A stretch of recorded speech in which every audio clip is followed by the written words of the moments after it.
안녕하세요. 수송의 세계 오세호 변호사입니다. 오늘 살펴볼 사건은 고기 잡내를 제거하려고 불쇼를 하다가 손님에게 화상을 입힌 고깃집 사장 사건입니다. 고깃집 사장 A씨가 손님 B씨 앞에서 고기 굽는 퍼포먼스를 합니다. 우리도 뭐 고기 먹으러 가면 막 이렇게 술을 부어서 크게 불길을 일으키는 그런 퍼포먼스를 하는 경우가 있죠.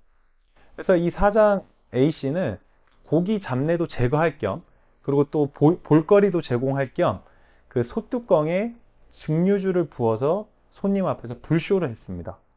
그런데 강한 불길이 발생해서 손님 B씨가 화상을 입게 됩니다.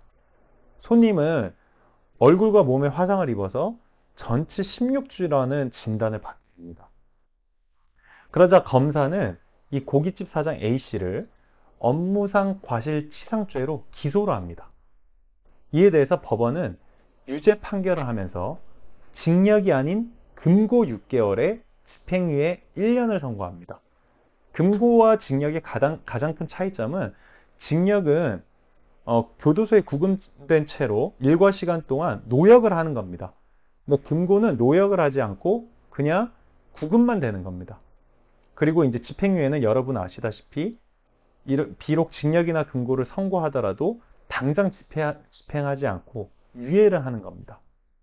이 유예 기간이 지나고 나면 이제 실효가 되게 되죠. 이 형은. 아무튼 법원은 유죄를 선고하면서 그 이유를 이렇게 밝힙니다. 식당 테이블 구조로 볼 때 어떠한 안전장치도 없이 불쇼를 했다. 그리고 피해자가 입은 화상도 심하다라고 합니다.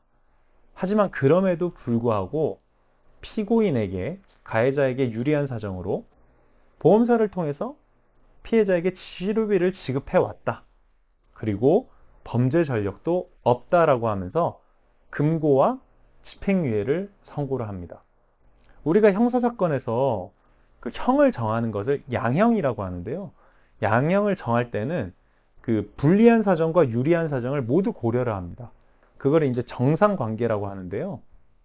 그래서 우리가 형사 판결문을 보면 처음에 이제 사실 인정, 어떤 증거로서 이 사실을 인정할 수 있는지 없는지 판단하고 마지막에 그 유죄를 전제로 어떤 형을 선고할지 그 양형 인자, 양형 요소들을 살펴봅니다.